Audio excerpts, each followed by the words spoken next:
Lola siya. Kailangan kasal mo na.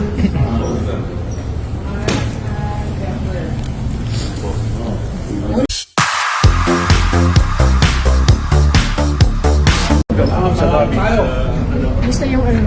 Oh, no, the two is here. I'm gonna go with Manny. Ano, kaya nandito? Initay ko lang din sila. Gusto ko sumali sa isang sasakyan.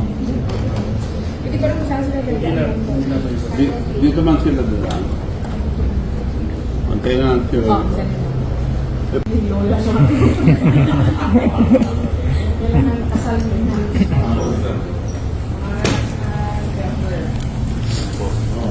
Unahan ka. Ikaw ba susunod? Sir, picture po. Picture po sila, ma'am. 1, 2, 3.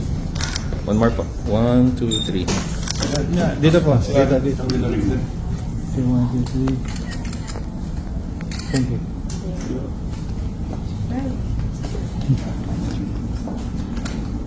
Saan yung ano ko?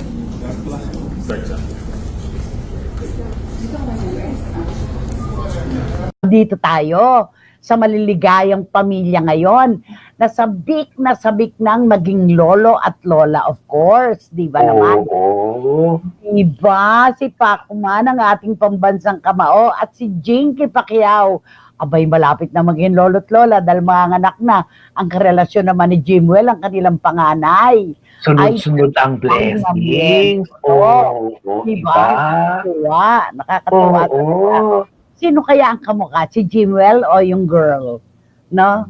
Kung sino man, maganda at gwapo ang batang ito. Oo, mga Diba? misis rin sila, no?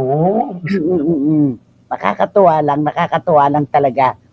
At Nice. saka, Sige, go. at saka excited na rin si Aling Jinky kasi namimili na rin siya ng mga gamit ng bata, ng apo niya, at saka yung Talagang namimili na siya ng mga kagamitan ng kanyang magiging apo. Kahit wala pang tuwirang gender o baka may gender reveal na. Malaki na rin yan nung babae di ba? Oo, kasi Yan, sa November na, di ba?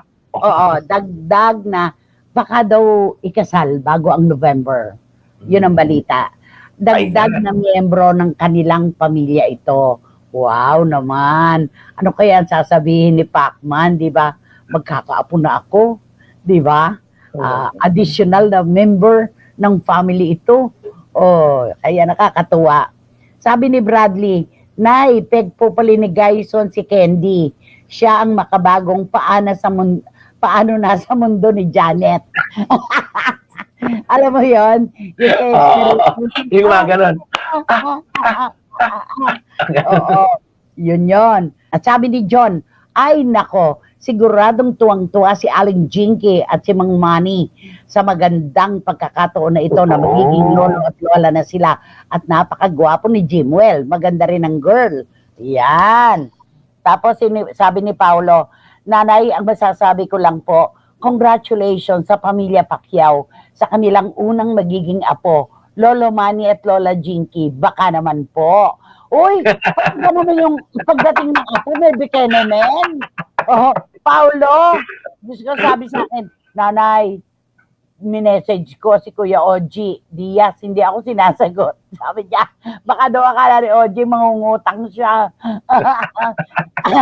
Sabi ni napakaswerteng apo naman yan. I'm sure kamukha siya ni Jimwell. Malakas ang dugo ni Pacman. Masarap sa pakiramdam na maging lolo't lola ng first apo. Sabi ni Boy si Karagay. At eto ang sabi ni Juris Doctor.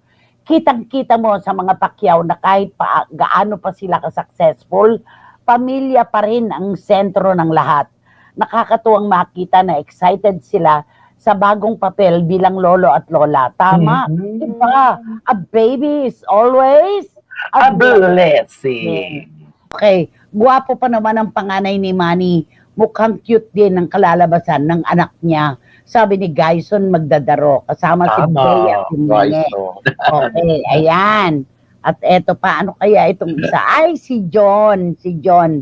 Magiging boxer din kasi si Jimwell. Kaya siguro yun pa lang, inaatupag na niya ang magkapamilya. Inaatupag, talagang hinaharap siguro, inaatupag, di ba? Ayan, tama yan. Pamilya muna. At saka maganda yung magbuo ng pamilya habang maaga pa sila. Di ba? Oo, at saka mai-enjoy ni Senator at ni Chingy Pacquiao ang kanilang apo. Oo, Kasi, oo. Di ba yung mga batang tatay at nanay, kaya sila nagdedesisyon ng ganon para kasabay nilang lumalaki ang kanilang mga anak. Totoo. At tama rin naman. Yung may kakayahan yung may Oo. kakayahan at maging responsable sa kanilang magiging supling. Nay, bakit po si Manny at Jinky lang ang topic? Dapat po isipin din natin si Mami Junicia na magiging isang great granny na. Ang kulit niya po sigurong lola. Oo nga. Oo, syempre, damay-damay lahat yan. Uy, apo na sa tuhod to, di ba? Oo, si Lola Granny. Ay, naku mane. Oh, may apo na ako kay Mane at kay Jenke, di ba? Yan, tama, Miss Nags, tama.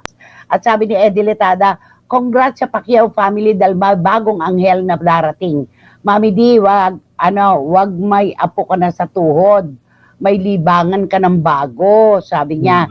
Sabi din ni Tita Nene Ulanday, congrats daw kina Manny at kay Jinky. Meron naman nag-text sa akin, sutil.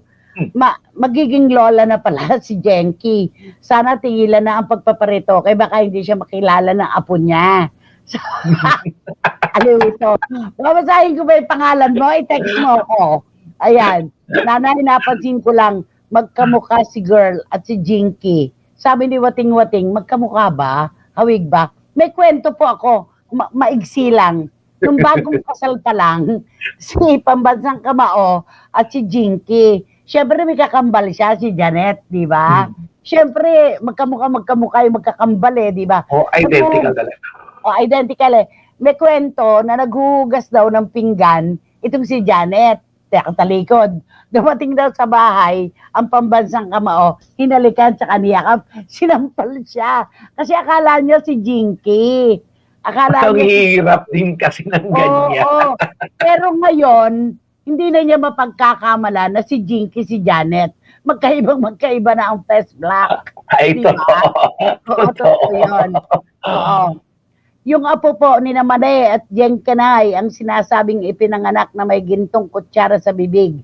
Siya po ang kahit di na po magtrabaho hanggang paglaki niya, kayang-kaya. Di kaya ng BI nung isang araw. Mayang! Nagto-throwback.